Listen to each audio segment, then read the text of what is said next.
Zazon, notre boule d'énergie, part une nouvelle fois à la rencontre d'une personnalité du web. Ce soir, cette personne va vous rappeler quelqu'un. En effet, elle s'appelle Florence Porcel. Quoi? Vous dites c'est du copinage? Eh bien, détrompez-vous. Son podcast La folle histoire de l'univers est régulièrement premier sur iTunes. Un carton. Et ça, c'est de la culture numérique. Zazon, chez Florence. Bonjour Florence. Bonjour Zazon. On se connaît en fait? Bah je crois, ouais. Ah mais je t'ai vu dans le 20-20h, c'est pour ça. Ah mais c'est pour ça, moi aussi je t'ai vu dans le 20-20h. Ah bah oui, puisqu'en fait on est toutes les deux dans, Bah le ouais. 20-20h. Mais en même temps, là je viens te voir pas pour ça, mais quand je me suis penchée sur ton identité numérique, Voilà. eh bien j'ai découvert ce magnifique podcast, La folle histoire de l'univers. Ça marche super bien. Ouais. C'est numéro 1 des podcasts dans cette catégorie. Ouais, je grille la NASA, Ouais. tu sais, j'adore C'est la dire ça. classe. Je suis devant la NASA. Tu trompes un peu le 20-20h avec l'univers quoi. Ah, complètement, je trompe. Mais je suis pas quelqu'un de fidèle, moi, tu sais. Non, mais j'ai Voilà, vu ça je sur pense. ton compte Twitter.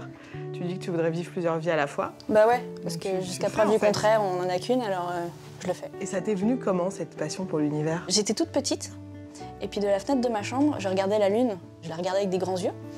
Et puis voilà, après j'ai compris que c'était un satellite naturel de la Terre qui tournait autour, etc. Et de fil en aiguille, je me suis intéressée à plus loin, le Soleil, puis les autres planètes, et puis ce qu'il y avait ailleurs. Et après j'ai commencé à poser des tas de questions bizarres sur le sens de la vie, de pourquoi, le comment, etc.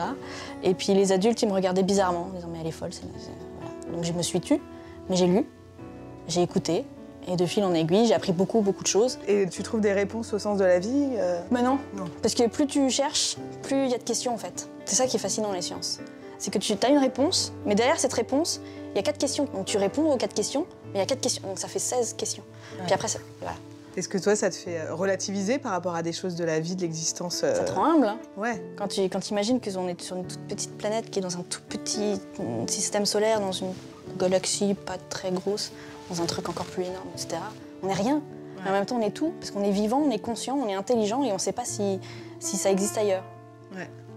J'en ai l'intime conviction, mais on n'en a pas la preuve. Du coup, on n'est rien, mais on est tout. Est-ce que Mike est venu ici? Ah non. Non? Ah non, non. Quand est-ce qu'il va venir? Je sais pas, ça dépend de l'eau sur Cérès. Give me an American hug.